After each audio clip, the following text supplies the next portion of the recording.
Yes, developed as a live act, but only patchily in fits and starts. The word tour, which now everybody now elegantly goes on tours, nobody had invented that. You did one-nighters. And the one-nighter could be, could be 900 miles away, as it were. Or it could be, I don't mean 900 miles perhaps, although we did drive to Montreux in Switzerland. I remember from London to Montreux, it was 6 up, and me sitting on a milk crate. Oh, I can feel it now. The pleasure, the pain.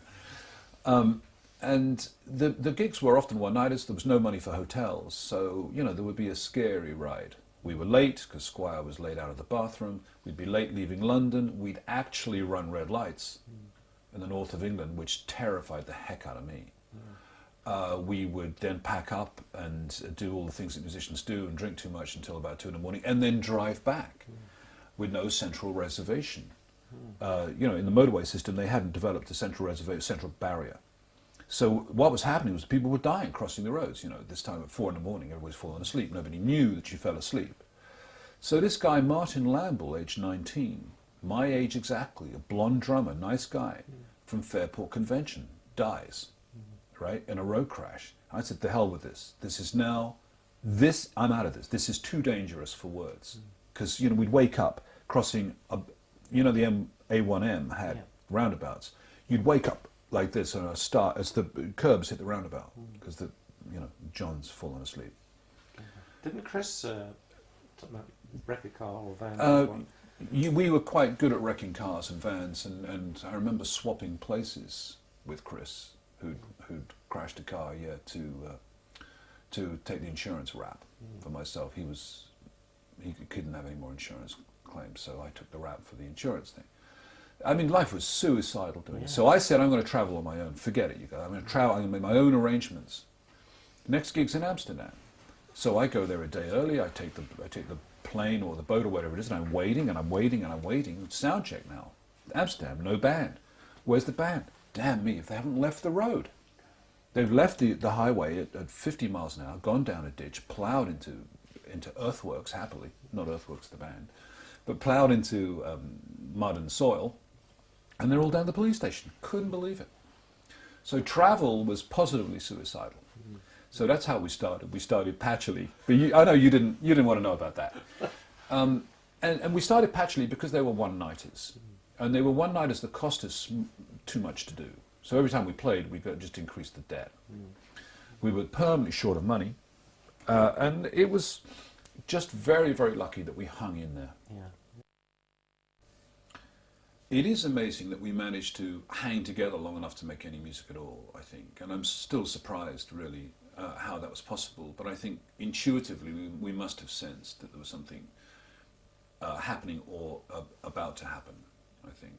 And it happened very quickly, didn't it, Bill? You played at the Royal Albert Hall with Jimi Hendrix, and then you got a contract with Atlantic. How did you see those events happen? Was that down to John? Or?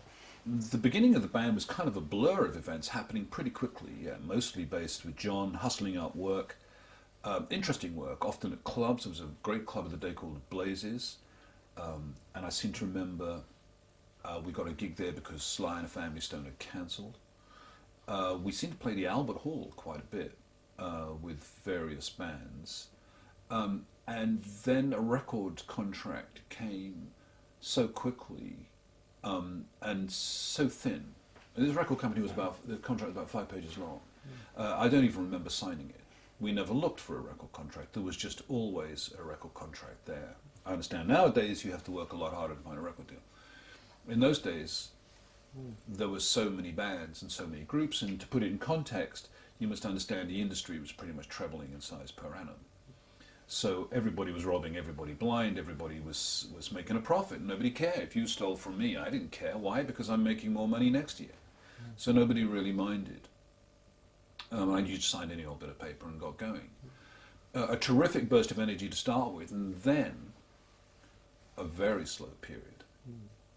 Because suddenly we weren't the success that everybody said we were supposed to be. There was this other lot called Led Zeppelin, and they'd signed with Atlantic Records roughly the same time, I think. And as I understand it, Led Zeppelin did pretty well pretty quickly, whereas the Yes camp all went horribly quiet. We went off and did gigs in Wolverhampton, made a record which nobody really bought. So things got a little sweatier then. The first Yes album, in fact, wasn't it?